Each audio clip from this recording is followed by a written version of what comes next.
জনমানুষের যে প্রত্যাশা, এদেশের মানুষের যে প্রত্যাশা আকাঙ্ক্ষা, শহীদের যে আকাঙ্ক্ষা আজকে যেই উচ্চতায় উঠে গিয়েছে, আমরা সত্যিকার অর্থে সেই প্রত্যাশা পূরণ করতে পারবো কিনা সেই বিষয়ে শঙ্কিত। এই কারণেই যে মানুষের আশা এবং প্রত্যাশা আসমান সমান হয়ে গেছে। সেই প্রত্যাশার কতটুকু বাস্তবিক ভিত্তিতে আমরা বাস্তবায়ন করতে পারবো সবাইকে ঐক্যবদ্ধ রেখে, সেই বিষয়টা নিয়ে আমি সত্যিই শঙ্কিত। আমরা সত্যিকার অর্থে দেশনেত্রী বেগম খালেদা জিয়ার সুখকে শক্তিতে পরিণত করতে চাই, কিন্তু এটা দলীয় ভিত্তিতে নির্বাচনের কাজে আমরা ব্যবহার করার মতো এত সংকীর্ণ আমরা নই। আমরা তার সুখকে শক্তিকে জাতি বিনির্মাণের জন্য ব্যবহার করতে চাই, নির্বাচনের জন্য নয়।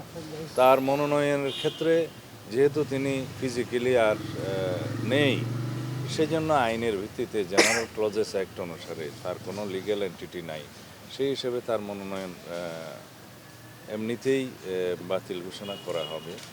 যেহেতু আমাদের বিকল্প প্রার্থী সেখানে দেয়া আছে, তাদেরটা বাছাইতে যদি টিকে তাহলে তারাই প্রার্থী হবে।